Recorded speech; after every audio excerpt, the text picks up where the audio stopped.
I'm from a middle class family. My father was a factory worker. My mother worked as an operator in Sears Roebuck. My father was the model American.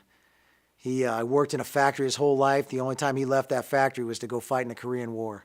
Just a great American. He taught me to treat everybody I met with respect and hold people accountable for their actions. I mean, just a great man. I'm so blessed to have him as a father. I have two brothers, two sisters. I had a very happy childhood.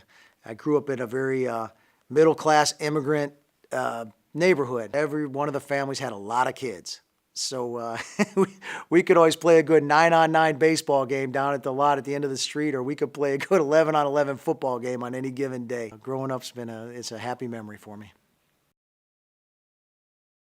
My life's been about public service. Now, I have had a couple private sector jobs. I worked as a correctional officer, and I also worked as a construction worker. I'm kind of proud of the fact that every job I've had in my adult life has required the use of a helmet. Only somebody who's never had a job before in their life thinks that the working man in this community goes to his job and says, gee, I sure hope my employer loses money today. You know what? I've got the highest unemployment rate in the entire nation in my district. I'm not going to sit there and let somebody tell me after they took over an economy at 7% unemployment rate, jack it up to over 10% and talk to me about how many jobs they saved.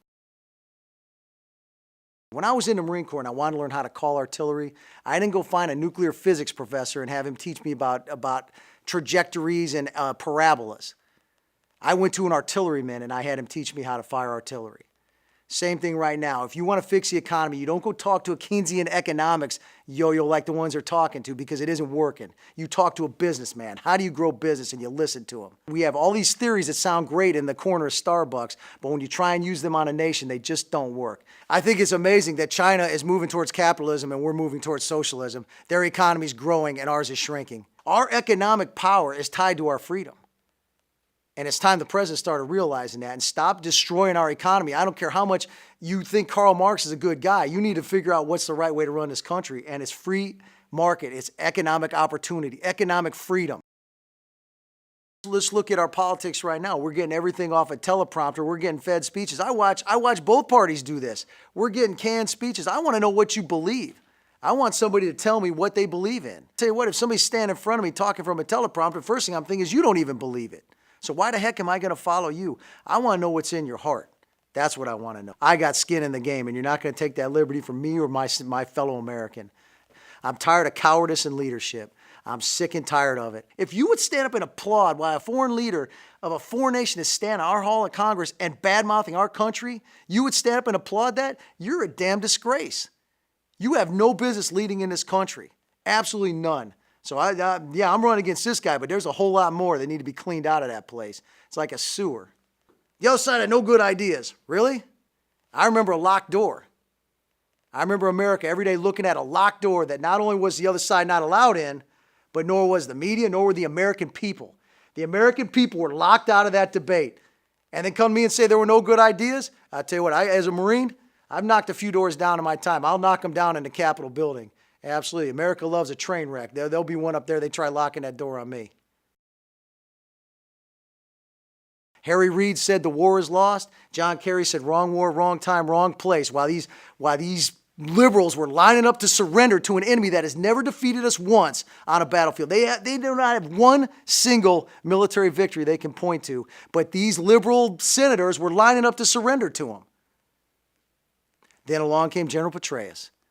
General Petraeus said, I know how to beat them. We'll line up more than they have. We will outproduce them. We will never get tired of fighting for freedom.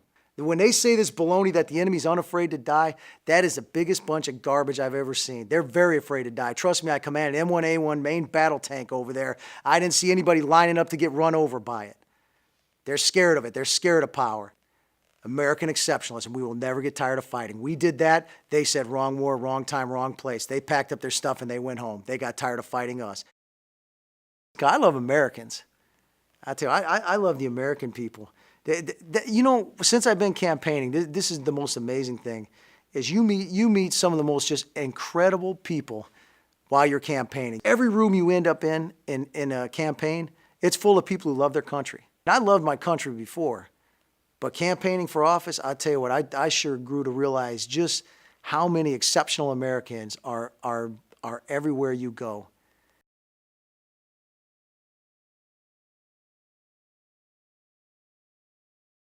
Others have used a tough moment in my life to peddle their philosophies instead of telling you the truth. The truth is, I was proud to serve this nation as a United States Marine, and I was disappointed to come home and see how poorly Congress has been serving us. With unemployment up 40% and your home value down 40%, only a liar can tell you they've improved the economy. If you're still living here, you're a survivor. And I know something about that too. I'm Nick Popovich and I'm running for Congress. I will listen to you and I will fight for you.